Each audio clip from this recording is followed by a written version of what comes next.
In a recent episode of the Openminded Thinker Show, a former U.S. Marine Corps intelligence officer delivered an insightful analysis of the ongoing skirmishes between Iran and Israel. He asserted that Iran's objective was to re-establish a deterrent against Israel, cautioning them against further aggressive actions amidst escalating tensions in the region.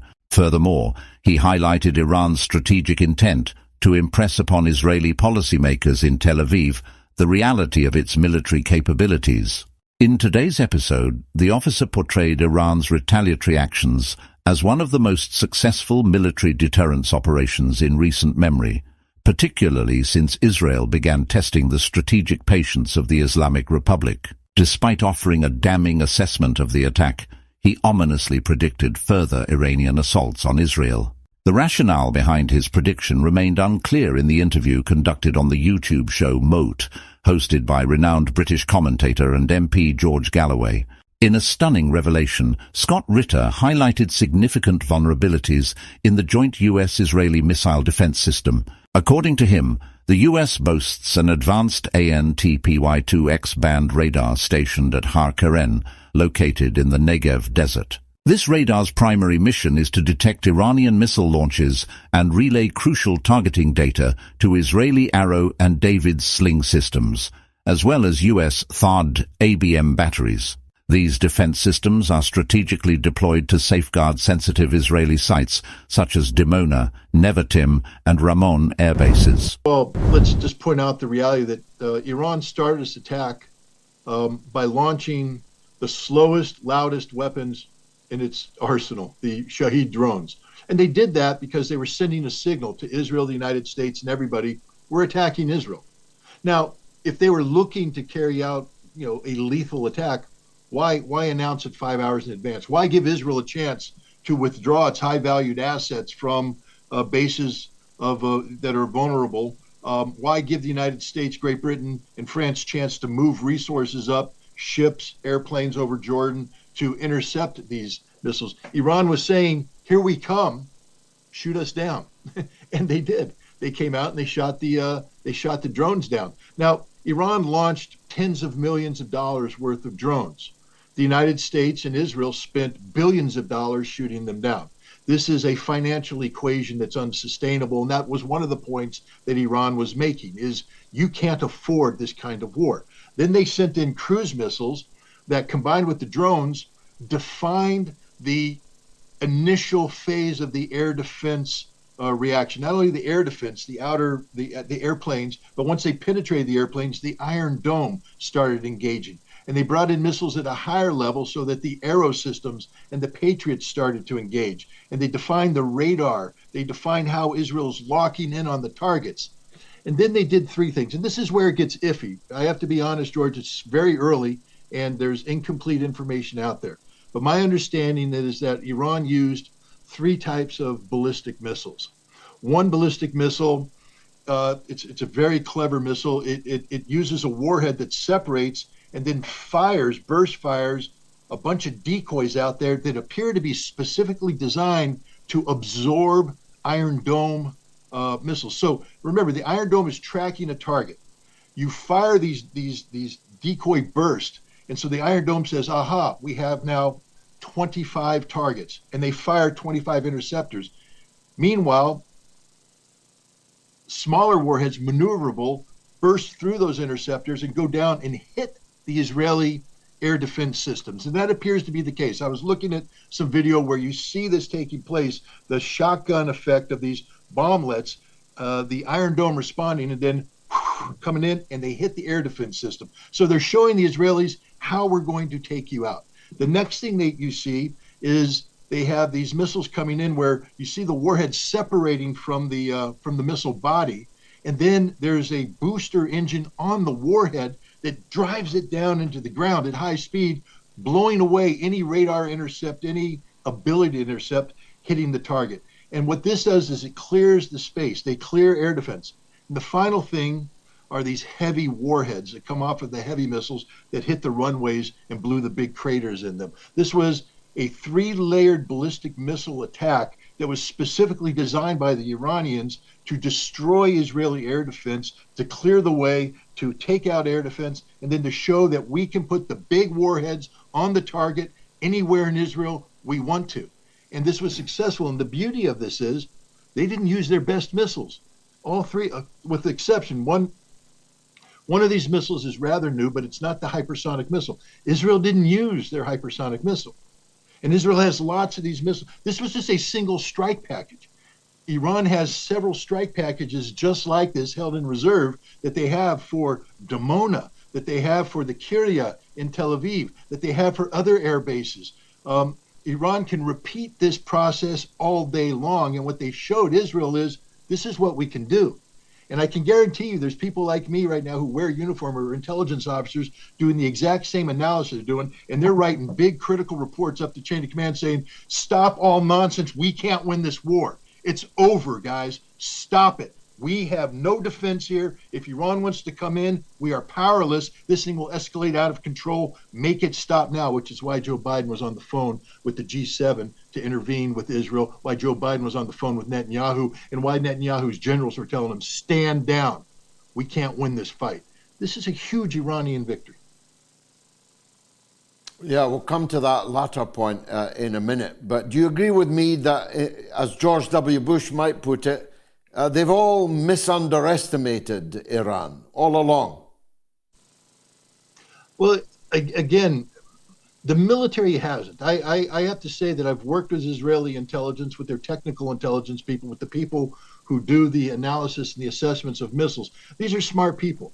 And if I, sitting here thousands of miles away without any access to secret information, could have said, I knew most of this going in before this happened. I knew what Iranian capabilities were. I can guarantee you they knew exactly what this was. But the problem is getting their voice heard by Israeli policymakers who are driven by emotion and by politics, domestic politics, etc. What this attack did is empower their voices, because now, whereas political leaders could say, well, you're just speculating, you don't know, that's just geeky intelligence stuff. Now they have the hard data.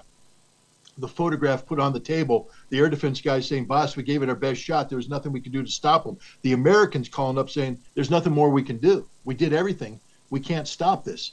And now the Israeli politicians are waking up to the harsh reality that the fiction that they have been living under is not even close to reality. It was a fantasy, and there's a real world out there, and it's a dangerous world, and they're going to have to change the way that they operate. This is a spectacular assessment of the Iranian retaliation. He was trying to explain that despite the sophisticated technology at their disposal, Iranian missiles managed to strike both Nevatim and Ramon air bases, effectively bypassing the supposedly impenetrable defense network. Ritter's assessment underscores a stark reality. Even with the best surveillance radar and cutting-edge anti-missile defenses in place, the U.S.-Israeli collaboration failed to protect the sites they were entrusted to defend. This revelation challenges the narrative of Israeli victory, spun by some following the recent events. The inability of the world's premier missile defense system to thwart Iranian attacks raises serious questions about the efficacy of current defense strategies and the extent of Iran's military capabilities. According to this assessment, Iran has delivered a stark message to Israel through its recent targeted strike, particularly on an Israeli airbase runway. The successful hit has sent shockwaves through Israeli defense circles, signaling Iran's capacity to disrupt crucial infrastructure and challenge Israel's strategic superiority in the region. The strike, meticulously aimed at disabling the runway, serves as a direct assertion of Iran's ability to neutralize key Israeli assets. While Israel may boast of its prowess in intercepting drones and other aerial threats, the Iranian missile's accuracy underscores a potent reminder that Iran possesses the means to inflict significant damage where it counts. The implications of this strike are deeply unsettling for Israel, as it highlights a vulnerability that traditional defense systems may struggle to counter. While Israel's defense capabilities have been focused on countering aerial threats, the targeted strike on the runway demonstrates Iran's strategic foresight in exploiting vulnerabilities beyond conventional warfare tactics. So let's move on to what happens next, Scott, if you will. It's said, and you've just said it, the media is saying it, I believe it, that Biden has sought to dissuade. In what words and at what price, who knows, but sought to dissuade an Israeli response to Iran's response, for fear of this wider conflagration, for fear of a serious, 10 times more serious Iranian response to any Israeli response. But the question is, can Netanyahu survive without responding? Listening to Ben Gvir and others already this evening, it seems to me that Netanyahu would fall from power were he to go along with what Biden seems to be asking him to do. There's a couple of things that I think we're going to see. One, I think we're going to see Israel ratcheting up the pressure on Hezbollah. And now we're going to have to see, the skills of Hassan Nasrallah and his ability to manage this escalation ladder, which he's done so masterfully. But more pressure is going to be put on Hezbollah by Israel, and Iran is going to be pressuring Nasrallah not to allow it to blow up, not to allow it to, become the general war that Netanyahu so desperately needs. Two, I think Netanyahu is going to call in the head of Mossad and sit Ben Gvir down with him and say, we're going to double down on our covert war against Israel. A lot of people have forgotten, but there was a huge demonstration last year that became a civil war. I talked to senior Iranian officials about it, and they said this isn't demonstrations. This is a hybrid war run by the CIA and Israeli Mossad designed to bring Iran down from within. And it was a big problem. It was a big fight. The Iranians won, they prevailed.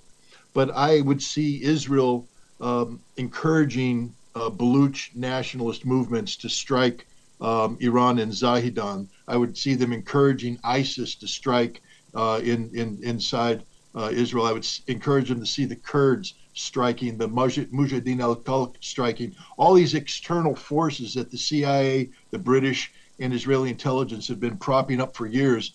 I think you're going to see the Israelis saying, you need to double down on this stuff. We need to put the pressure on Iran because we can't be seen as doing nothing. We have to be seen as doing something. And this, again, will test the limits of Iran's deterrent policy. At what point in time will Iran expand it to say that hybrid attacks using a proxy qualifies as the same as a direct attack, and our deterrence will kick in as well. We dodged a bullet, but we're not out of the firefight yet. There's going to be a lot of pressure put on down the road. The good news is Iran doesn't want to fight. They're not cowards. They proved that they will fight if need be. But Iran's focus is on the Shanghai Cooperation Organization. It's on BRICS.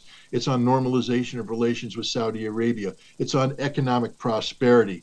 And a war with Israel will disrupt all of this. So the good news is there's a lot of patience built into Iran's foreign policy, a lot of flexibility.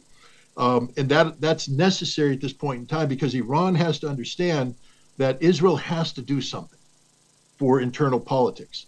And you either want a war or you don't. If you don't want a war, you're going to have to grit your teeth and bear it as Israel uses proxy forces to put pressure on Iran to punish Iran. Iran will have to absorb these attacks.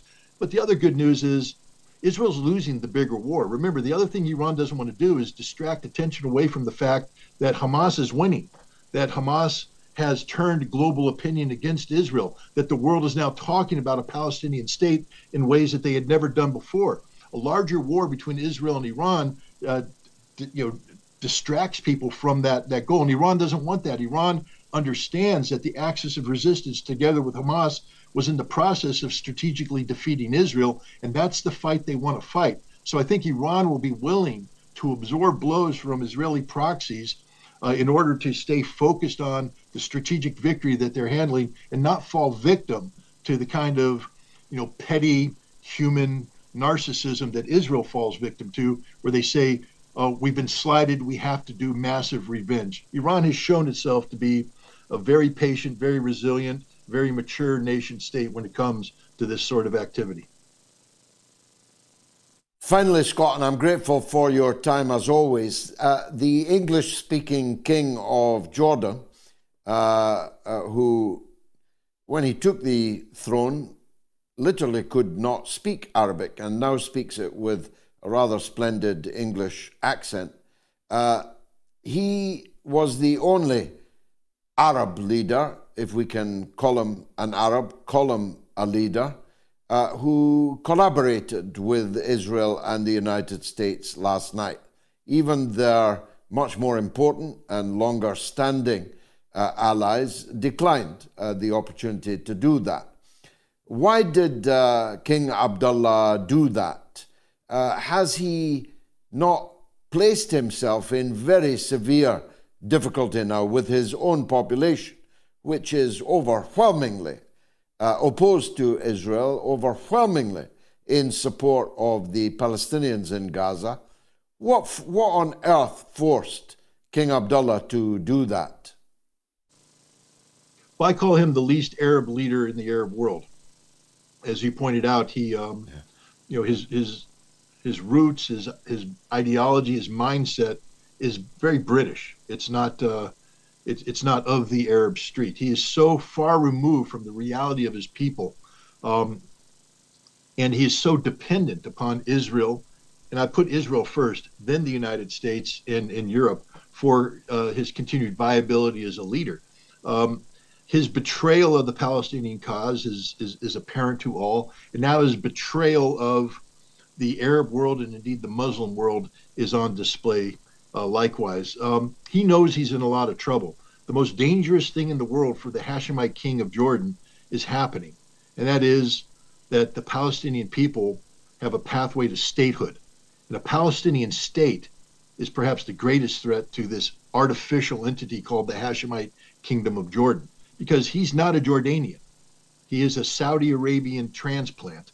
And I believe he may be the last Hashemite king of Jordan. That I don't wish upon him the fate of the last Hashemite king of Iraq, but I do believe that it's time for the king of Jordan to take his family and his retinue and fly off to London and live where he belongs among the British people he so adores, because he is reviled and hated amongst his own people and now amongst the entire Arab and Muslim world. He is a betrayer of the cause of the people of Palestine. So, World War III or not, Scott, can we sleep in our beds tonight with some confidence that the world will still be here when we wake up in the morning? I'd say in the short term, as long as Ben Gurion Airport is open and flights are coming in and out, go to bed, sleep well. If Ben Gurion shuts down, then we need to start worrying about in what direction this is going, because the Iranians aren't playing around anymore. And if Ben Gurion shuts down, it means the Israelis aren't taking no as an answer from the United States, and this thing could go in any direction. But for the moment, Ben Gurion's open, people are flying in and out. I'd say you can sleep well tonight. This development is likely to fuel apprehension within Israel's defense establishment, prompting a reassessment of threat perceptions and defensive strategies. The realization that Iran can effectively disrupt vital infrastructure adds a new dimension to the ongoing regional tensions, potentially reshaping the dynamics of conflict in the Middle East. As both nations navigate this heightened state of uncertainty, the precision strike serves as a stark reminder of the ever-evolving nature of modern warfare and the imperative for robust defense measures in an increasingly volatile region. Thank you for joining us today. To expand our reach and amplify our message, we encourage you to like, share, and subscribe to our channel. Together, let's raise awareness and strive for peace. Until next time, stay informed and engaged. Peace.